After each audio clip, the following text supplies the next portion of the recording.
Hey everybody, how you doing? And hope you're well. I'm taking time to just briefly take up this matter regarding Gabby Petito, Frank Somerville, more important, KTVU anchor, who was at the center of a suspension that was reported by Rich Lieberman of 415 Media, my longtime friend. We go back to junior high school and high school, and he's done a great job of establishing relationships with a number of people, including Frank Somerville, and was able to get an exclusive that Frank Somerville had been suspended yet again. The last time was in June.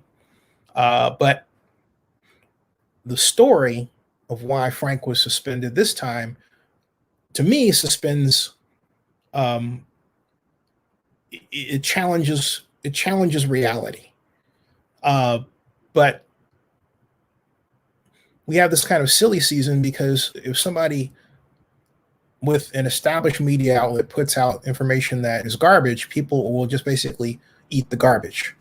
But I'm telling you, it's garbage that the news director of KTVU would suspend Frank Somerville solely for social media comments he didn't write and for a debate regarding whether or not he should post on social media that he didn't do.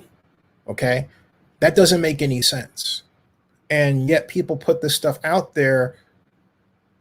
And, some of those people who put it out there may be paid by the news organization to sort of, echo what they put out as if they are bystanders when they are, may very well be paid operatives like KTVU in this instance, or not KTVU, or KTVU, but not KTVU, but the two publications, newspaper publications, or whatever they want to call themselves today. So that wouldn't surprise me. So there has to be a counter, and this is the counter. And Richard Lieberman agrees with me. Actually, Richard was the person who put the information out. He spent the morning of the 25th of Saturday talking to Frank. So there's a lot that Richard can't say. So you have to factor that in. All right. Into the entire picture or constellation or events here. And this is, again, I go back to what Richard wrote at 415 Media before the whole Gabby connection came in. And he wrote that early on Friday. Okay. And it's important to go back and then look at what he wrote then under breaking news and draw your conclusions from there. And this is his blog, 415 Media. And I put this up there because it started here, yet the other media organizations don't credit him. They credit each other, which is childish, but that's what they do. And yet Richard has worked very hard on this and should give credit. I don't care how a person feels about him personally. So what? All right. And he said that initially what he wrote was that the KTVU veteran anchor was brought into the office via phone by the India's news director, Amber Eagle, and HR's human resources boss, Chris Noor, confronted over Somerville's want to comment on the Gabby Petito homicide. Somerville was to have offered an opinion on media coverage of the case and told by management not to broadcast. He obeyed orders from KTVU brass, as said, but was subsequently suspended. Now, that in of itself, and Richard later agreed, doesn't make sense. But that's the story. And it doesn't make sense because there are other news organizations, mainstream, that are talking about the race opinion regarding media coverage. And it's part of the story. It really is. And so why KTVU would suddenly shy away from that is heinous if it's true. Exceptionally heinous if it's true, and it stretches the belief system as it is. He says that he reached out to Frank by a text and a phone conversation Friday, which carried into Saturday, and he said Frank declined comment, but didn't deny the reporting. So he neither confirmed it nor denied it. But you don't know what else he said to Richard. Richard reports that he also said he didn't know if he would be back on Sunday night at KTVU for his scheduled newscast. And then he, you have to guess at what he did, all right? I believe there's more to the story than that. He wrote this on Friday because not only did Richard write this on Friday, let's go back and take a look at what he wrote prior to this. He said, this is what he wrote earlier. In other words, Frank was already on thin ice that day. This was written before. You hear what I'm saying? All right. This was written, which you're looking at right now, was written before the whole issue regarding social media posts came up, or the desire to put them out there. Okay. And what he wrote here, Richard did, was that 415 media exclusive, more Frank Somerville turbulence at KTVU. Lead anchor misses 2 straight nights after shaky Tuesday newscast. That was last week. Source, he's on thin ice, rampant speculation, tension high at 2 Jack London Square. Fox KTVU source, to me, he's on thin ice. So he was already on thin ice when this other matter comes up, all right? That's, putting this together. And the source, Richard writes, is talking about Frank Somerville, who once again, for a variety of reasons, not just one, a variety of reasons, is in a no man's land. There's nothing concrete, nothing official, because all sorts of rumor and speculation have surfaced over the status of Channel 2's face of the station. And he is that. A status that is becoming more and more scattered as time goes by. Frantic, Richard writes, yes. Chaotic, Richard writes, yes. Disturbing, Richard blogs, yes. With emphasis. And another form of urgency is taking place at KTVU's Jack London Square studios. And then he writes, does Richard, blogs, here's the latest. Somerville had another bad night on Tuesday evening's newscasts, and last week, too, in addition to being ordered by Fox brass to stay off social media. Now, note, that order came before, and put together this timeline, okay? That order came before the whole Gabby social media thing, all right? That was before, okay? So it's saying stay off social media to him that week, all right? Okay? And that's where your mainstream media outlets get this screwed up, and you focus on one thing that you read. Don't do that. Learn critical thinking, folks, from every angle, not just, well, I've never heard of that guy, so I'm not going to trust him or anything else. That's stupid, okay? Continued critical thinking should be an absolute dynamic. Now, going back to this, all right? Then he says, Somerville, I want to move this in a bit closer, all right, is zoom in. He says, Somerville, as I reported, had a bad night on Tuesday of last week, okay, and newscast and last week too. In addition to being ordered by Fox brass to stay off social media, his on-air persona was once again disjointed and unnerving. He mispronounced several names several times, looked awkward and uncomfortable. He was seen once again gripping his pen and fidgeting as if he were in some kind of distress. It was tough watching. Somerville was off the air both Thursday night of last week and Wednesday night of last week. Andre Senor and Alex Savage filled in for Frank Somerville. Fox offered no reason for Somerville's absence, but it was clear something was up. A source told me that the latest on-the-air bizarro, as Richard describes it, slightly similar to his May on-the-air slur, which led to the June suspension and awful misadventure, was not some relapse and that Frank is okay, which was then followed up with a firm, unexplained defense. The source insisted Frank was fine, yet couldn't explain why he was absent again. And this, again, note he was absent. This absence happened before Friday's suspension. You understand? So there was already in motion this effort to help him get straightened out, take some little time off of the air, and hopefully come back, okay? that was in process because people concerned about his on-air behavior, his on-air performance is I think that is a better term. And then Richard goes on to report that, and again, there's cause for concern, and now people at KTVU are left having to defend and protect one of their own when there's a lot going on and taking place. It's a rough time at the local Fox O&O. For the record, Richard blogs, some people, some very big people, including some you watch to report the news, have been told, almost threatened not to talk to Richard or else face ultimate consequences. At the same time, the KTVU net management, notably Ms.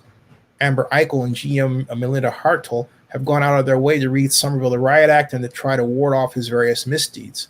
It is a practice so far that hasn't worked or taken shape and has caused much friction at KTVU with many folks who believe Somerville has been the recipient of way too many chances. Somerville would have been away today, Friday, anyway, since his schedule, Richard blogs, is Sunday through Thursday. So perhaps Richard blogs, his bosses, will hope that this latest brouhaha will allow him to breathe a little and have a normal return on Sunday night.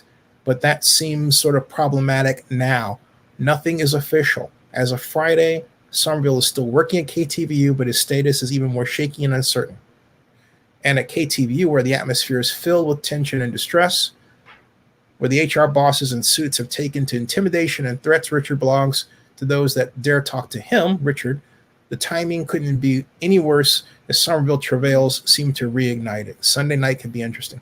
Now, Richard wrote all of that, what I just explained to you before he then came in regarding the news of this supposed discussion or debate between the news director and he, Somerville, regarding putting out comments on Facebook about the Gabby Petito incident.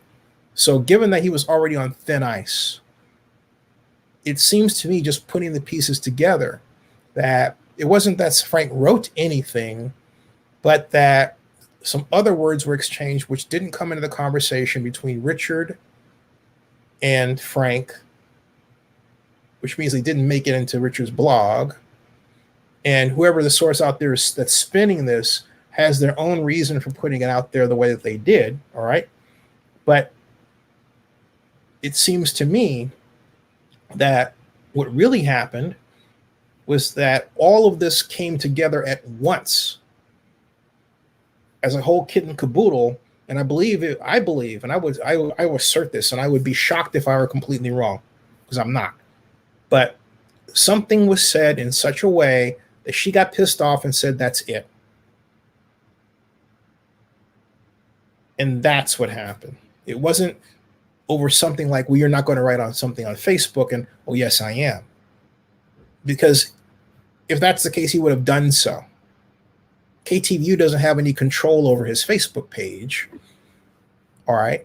That wasn't the case at all. So to believe, it is patently stupid to actually believe that a person would get fired over posts they didn't do just because they thought about doing it. To put that in writing, as a couple of people have done, makes me wonder if their sanity is in check. And if you believe that hook, line, and sinker, I'm questioning your sanity too. It's more than that. If you follow, this has gone on for the better part of this year. Frank's performance, or, lack thereof, KTU's concern, and Richard blogging about it. And then the mainstream media stealing from Richard puts out, which makes Richard, completely upset. That's another story. But the simple fact of the matter is that what we have a known. We know one thing. There's a problem between Frank Somerville and KTVU. That we know. Okay? The question is, and they say he's been given a lot of chances. Let me take this from the other position. Anybody who would complain about Frank Somerville being given too many chances is also equally stupid. This is a guy who outshines completely anybody else on KTVU as a personality. He's been around the longest. He knows a ton of people. He's a part of the neighborhood. He's a part of the fabric. He is a key part of Bay Area culture. So to just simply question why he's around longer or anything else is flat out nuts. It just is. Okay. The other question that should be is, wait a minute, how are they going to figure out how to mitigate it so that if he does have help, if this is related to alcoholism, which some have contended, and I don't want to push, is how do you get him the help that he needs? If he's 65, how do you give him a nice ride into the sunset that he needs to take? These are all open questions. And let me take up something else too, since some of you have brought this out, and that's the race issue. A number of people, heck, my mom here, we have a conversation about an argument, contend that the only reason the Gabby, and Frank as well, perhaps yourself, believe that the only reason that Gabby is getting the Gabby Petito matter is getting so much attention is because she's white and she's blonde. I'm going to push back on you about that, okay? And I'm going to give you a pushback for a reason that is born out of my experience with what we used to call new media, and a conversation that I had with Jen Friel, a friend of mine who was a pioneer social media content creator. And we had this conversation at CES 2011 in Las Vegas. She was talking about our new show. And the simple fact that I'm showing you this in 2011 and we're talking in this way, well, let me just play it. It's not long, but then I'll get to, it'll underscore my point. Hey. Hi. Tell me who you are. Hi, my name is Jen Friel. You can find me on Twitter at Jen Friel. And I'm talknerdytomelover.com. And it's going to be a TV show this fall. Yes, we do. I'm so crazy, stupid excited, but I'm not allowed to talk about it yet, unfortunately. But we get packaged in February and March. In April, we have the upfronts. And I don't know. That's all the suited people behind the scenes. I don't really care. How did it come about? It's based on my life. I operate as a life caster, and I dictate my life across the workable elements of social media. So had a lot of adventures with traveling with $10 to my name in the last year, and literally $10. But I got to fly cross country. Mom and Dad are worried sick about you. Oh, dude. Tell me about it. Yeah. But I got to successfully crash the Grammys to meet Pete Cashmore, because he's just amazing. And that was a lot of fun. And just traveled with ZZ Top, Billy Gibbons' ZZ Top. I did a cross country flight with him, totally randomly. He sat next to me at Houston Airport, and documented the entire thing on my website. So it's pretty cool. What's your website? talknerdytomelover.com. And on Twitter you are? At Jen Friel, JenFriel. Cool. All right. So Jen and I talked a lot about that practice that I explained. And I said, again, this was our first time talking about it. Aren't you concerned about stalkers and everything else? Her return was, look, everyone could track down where I'm at and I have a trail. And I know who's where at any time. That was 10 years ago, actually 11, when we first had the conversation. And my interaction with her and our conversations really changed how I think about blogging and video blogging, and really led to the network that I created today. Point I make, but the biggest point is this. You don't see a lot of folks, Black folks, that are doing that, or people of color. It's changing just now, all right?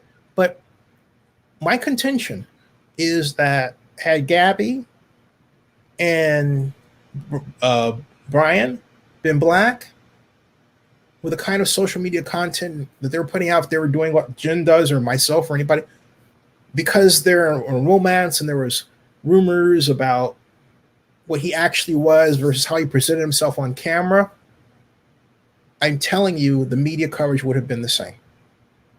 All right? This is not a standard missing persons case, and yet every other example of a missing persons case doesn't include the dynamic that Gabby and Bryant brought to the table. And it doesn't include these trails where you have, YouTubers looking for a YouTuber, essentially. which does what? Which produces another video that somebody else can look at, which provides evidence for somebody else, which also creates more videos, which makes more content.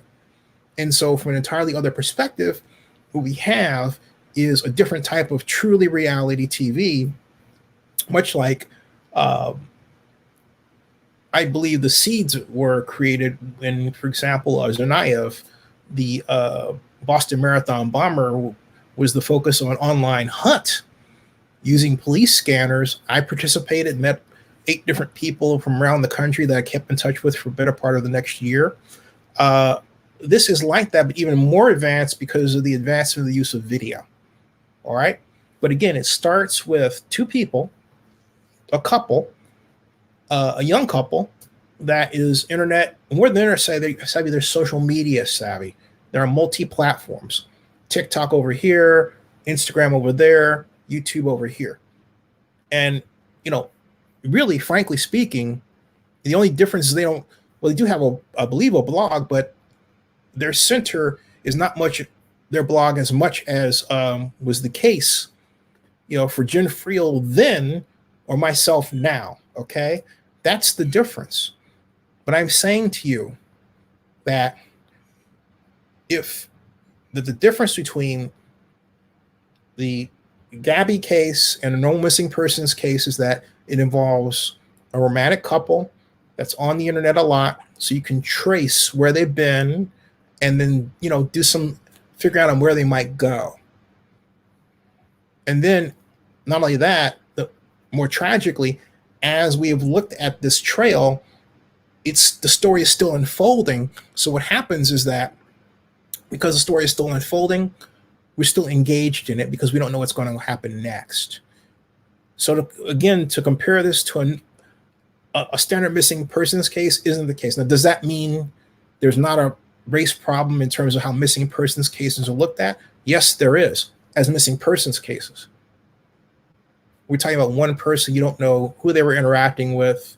They're not social media savvy. They're not putting themselves out on, all their platforms. They don't have a network of blogs tied together with social media, as is the case of Zenny 62 Media, which I own 68% of stock.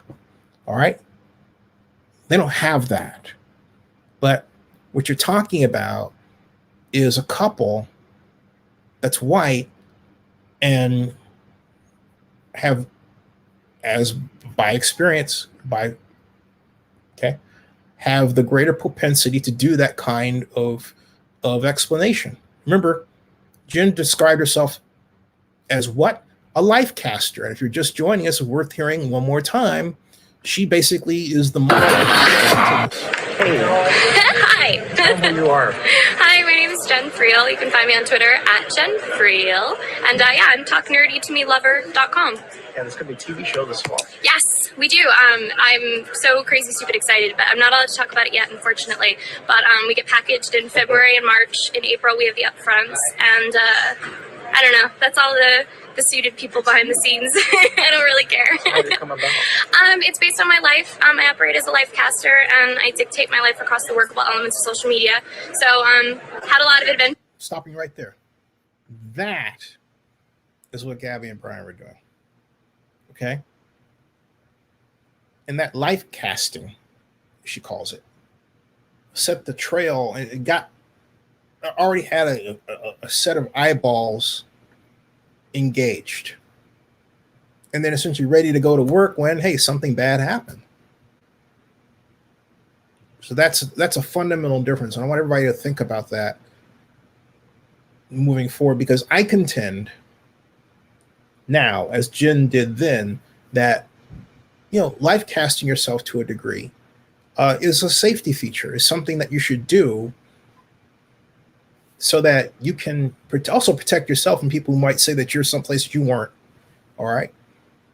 But also so that people can trace where you were and then figure out who might have been harming you. Okay. So it's very important to do that. It really is. And I think it's very important for anyone Black to do that, particularly in inner cities like Oakland. Have your own blog, have your own YouTube channel, I see more and more people like me doing this. They're video blogging. They've got their own channels. They're developing, in some cases, large numbers of subscribers. Thank God. And making video blogs of their cross-country trips. One sister did that. Young sister did that, coming to Oakland. Okay, this was 3 weeks ago. I saw it on YouTube and I liked it, and now it's on Oakland News Now. It's been there for 3 weeks. So give it some thought. All right. I know people are sort of rushing to, oh, there's white privilege and all this. Okay, fine. All right.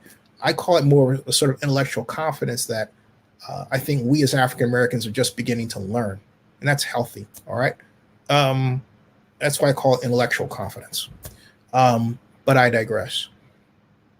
It has created this very unusual situation, and I pray that it resolves itself in a way that it brings peace to Gabby's family and to the United States. All right, subscribe to Zenny62, bookmark oaklandnewsnow.com, and I'll be back with more Q&As like this as stuff comes in. All right, see ya.